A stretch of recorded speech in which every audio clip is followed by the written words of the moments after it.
بسم اللہ الرحمن الرحیم۔ السلام علیکم دوستو، پیارے دوستو، آج کی اس ویڈیو میں ہم بات کرنے والے ہیں کہ محرم کے مہینے میں کون سا کام کرنا چاہیے اور کون سا کام نہیں کرنا چاہیے۔ تو دوستو، یہ ویڈیو آپ سبھی کے لیے بہت خاص ہونے والی ہے۔ آپ اس ویڈیو کو آخر تک ضرور دیکھیں اور اپنے تمام دوستوں میں شیئر ضرور کر دیں تاکہ دینی نالج ان کو بھی حاصل ہو جائے۔ پیارے دوستو، محرم کے مہینے میں صرف اتنی بات ہے کہ حضرت امام حسین رضی اللہ تعالی عنہ اور شہدائے کربلا رضی اللہ تعالی عنہم کے مقدس روضوں کی تصویر یا نقشہ بنا کر رکھنا اور ان کو دیکھنا یہ تو جائز ہے، کیونکہ یہ ایک غیر جاندار چیز کی تصویر یا نقشہ ہے۔ لہٰذا جس طرح کعبہ شریف، مدینہ شریف اور بیت المقدس اور نعلین شریفین وغیرہ کی تصویریں اور ان کے نقشے بنا کر رکھنے کو شریعت نے جائز ٹھہرایا ہے، اسی طرح سے شہدائے کربلا کے روضوں کی تصویریں اور نقشے بھی یقیناً جائز ہے۔ لیکن دوستو، اس کے ساتھ ساتھ محرم کے مہینے میں جو بہت سی بدعتیں اور خرافاتی رسمیں چل پڑی ہیں وہ یقیناً ناجائز اور گناہ کا کام ہے۔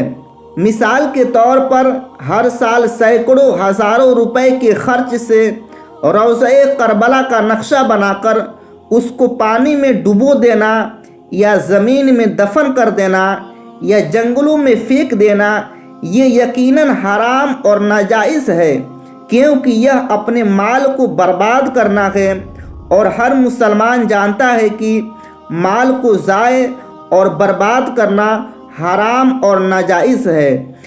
اسی طرح کی دوسری بہت سی خرافات و لغویات، مثلاً ڈھول تاشا بجانا، تعزیوں کو ماتم کرتے ہوئے گلی گلی پھرانا، سینوں کو ہاتھوں یا زنجیروں یا چھڑیوں سے پیٹ پیٹ کر اور مار مار کر اچھلتے کودتے ہوئے ماتم کرنا، تعزیوں کے نیچے اپنے بچوں کو لٹانا، تعزیوں کی تعظیم کے لیے تعزیوں کے سامنے سجدہ کرنا، تعزیوں کے نیچے کی دھول اٹھا اٹھا کر بطور تبرک اپنے چہروں اور سروں اور سینوں پر ملنا، اور اپنے بچوں کی محرم کا فقیر بنا کر محرم کی نیاز کے لیے بھیک منگوانا، اور خاص قسم کے کالے یا سبز رنگ کے کپڑے پہن کر ننگے سر ننگے پاؤں گریبان کھولے ہوئے یا گریبان فار کر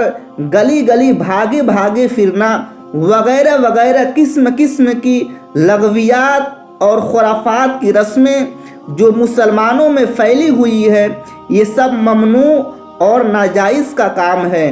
یہ سب زمانے جاہلیت اور رافضیوں کی نکالی ہوئی رسمیں ہیں، جن سے توبہ کر کے خود بھی ان حرام رسموں سے بچنا اور دوسروں کو بچانا ہر مسلمان پر لازم اور ضروری ہے۔ اسی طرح تعزیوں کا جلوس دیکھنے کے لیے عورتوں کا بے پردہ گھروں سے نکلنا اور مردوں کے مجمعوں میں جانا اور تعزیوں کو جھک جھک کر سلام کرنا، یہ سب کام بھی شریعت میں منع اور گناہ ہے۔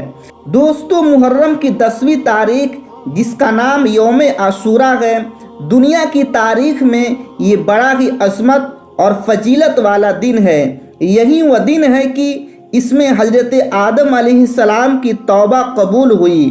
اسی دن حضرت نوح علیہ السلام کی کشتی طوفان میں سلامتی کے ساتھ جودی پہاڑ پر پہنچی۔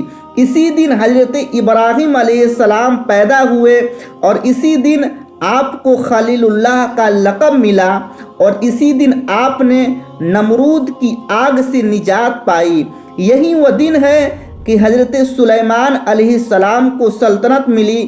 یہی وہ دن ہے کہ حضرت ایوب علیہ السلام کی بلائیں ختم ہوئی، اور یہی وہ دن ہے کہ حضرت ادریس علیہ السلام آسمانوں پر اٹھائے گئے، اور یہی وہ دن ہے کہ بنی اسرائیل کے لیے دریا پھٹ گیا اور فرعون لشکر سمیت دریا میں غرق ہو گیا۔ اور دوستو، یہی وہ دن ہے کہ حضرت موسیٰ علیہ السلام کو فرعون سے نجات ملی۔ اسی دن حضرت یونس علیہ السلام مچھلی کے پیٹ سے زندہ سلامت باہر تشریف لائے۔ اسی دن حضرت امام حسین اور ان کے رفقا نے میدان کربلا میں جام شہادت نوش فرما کر حق کے پرچم کو بلند فرمایا۔ اور دوستو، یوم عاشورہ کی رات میں 4 رکعت نفل نماز اس ترکیب سے پڑھے کہ ہر رکعت میں الحمد شریف کے بعد آیت الکرسی 1 بار اور سورہ اخلاق یعنی قل هو اللہ احد 3 بار پڑھے، اور نماز سے فارغ ہو کر 100 مرتبہ قل هو اللہ احد کی سورہ پڑھے تو گناہوں سے پاک ہوگا اور بہشت میں بے انتہا نعمتیں ملے گی۔ اور دوستو، 9ویں اور 10ویں محرم یعنی دونوں دنوں میں روزہ رکھنا چاہیے، اور اگر نہ ہو سکے تو یوم عاشورہ یعنی 10 محرم کے دن کا روزہ ضرور رکھیں۔ اس روزہ کا ثواب بہت ہی بڑا ہے۔ اور عاشورہ کے دن 10 چیزوں کو علماء نے مستحب لکھا ہے۔ بعض عالموں نے ان کو ارشاد نبوی بتایا ہے، اور بعض نے حضرت علی رضی اللہ تعالی عنہ کا قول بتایا ہے۔ بہرحال یہ سب اچھے اعمال ہے، لہٰذا ان کو کرنا چاہیے۔ نمبر 1 روزہ رکھنا، نمبر 2 صدقہ کرنا، اور نمبر 3 نماز نفل پڑھنا، اور نمبر 4 1000 مرتبہ قل هو اللہ احد پڑھنا، اور نمبر 5 علماء کی زیارت کرنا، اور نمبر 6 یتیم کے سر پر ہاتھ پھیرنا، اور نمبر 7 اپنے اہل و عیال کے رزق میں وسعت کرنا، اور نمبر 8 غسل کرنا، اور نمبر 9 سرما لگانا، اور نمبر 10 ناخن تراشنا۔ اور بعض کتابوں میں لکھا ہے کہ ان 10 چیزوں کے علاوہ 3 چیزیں اور بھی مستحب ہے۔ نمبر 1 مریضوں کی بیمار پرسی، نمبر 2 دشمنوں سے ملاب کرنا، اور نمبر 3 دعائے عاشورہ پڑھنا۔ دوستو، حضرت عبداللہ ابن مسعود صحابی رسول رضی اللہ تعالی عنہ کہتے ہیں کہ رسول اللہ صلی اللہ تعالی علیہ وسلم نے فرمایا کہ جو شخص عاشورہ کے دن اپنے بال بچوں کو کھانے پینے میں خوب زیادہ فراخی اور کشادگی کرے، یعنی زیادہ کھانے تیار کرا کر خوب پیٹ بھر کھائے گا، تو اللہ تبارک و تعالی سال بھر تک اس کے رزق میں وسعت اور خیر و برکت عطا فرمائے گا۔ اور دوستو، 10ویں محرم یعنی عاشورہ کے دن مجلس منعقد کرنا اور صحیح روایتوں کے ساتھ شہدائے کربلا رضی اللہ تعالی عنہم کے فضائل اور واقعات کربلا کو بیان کرنا جائز اور باعث ثواب ہے۔ اور حدیث شریف میں ہے کہ جس مجلس میں صالحین کا ذکر ہو وہاں رحمتیں نازل ہوتی ہے، اور پھر چونکہ ان واقعات اور صبر و تحمل اور تسلیم و رضا اور پابندی شریعت کا بے مثال عملی نمونہ بھی ہے، اس لیے کربلا کے واقعات کو بار بار بیان کرنے سے مسلمان کو دین پر استقامت حاصل ہوگی۔ اور دوستو، محرم کے 10 دنوں تک خصوصاً یوم عاشورہ کے دن شربت پلانا، کھانا کھلانا، کھچڑا پکا کر شہدائے کربلا کی فاتحہ دلانا اور ان کی مقدس روحوں کو ثواب پہنچانا، یہ سب جائز اور ثواب کا کام ہے۔ اور ان سب چیزوں کا ثواب یقیناً شہدائے کربلا کی روحوں کو پہنچتا ہے۔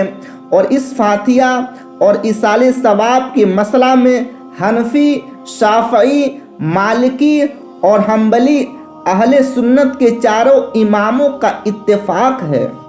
دوستو، عاشورہ کے دن کھچڑا پکانا فرض واجب نہیں ہے، لیکن اس کا حرام ناجائز ہونے کی بھی کوئی دلیل شرعی نہیں ہے، بلکہ ایک روایت میں ہے کہ خاص عاشورہ کے دن کھچڑا پکانا حضرت نوح علیہ السلام کی سنت ہے۔ تو دوستو، یہ ہے کچھ کام جن کو یوم عاشورہ کے دن کرنا چاہیے اور جن کو نہیں کرنا چاہیے۔ تو دوستو، امید ہے کہ آپ کو یہ ویڈیو پسند آئی ہوگی۔ اگر آپ کو یہ ویڈیو پسند آئی ہو تو ویڈیو کو لائک اور اپنے تمام دوستوں میں شیئر ضرور کر دیں، اور آنے والے ایسی ہی ویڈیو کے لیے ہمارے چینل RA آفیشیل کو سبسکرائب کر لیں اور ساتھ ہی میں بیل آئیکن کو دبانا نہ بھولیں۔ اللہ حافظ۔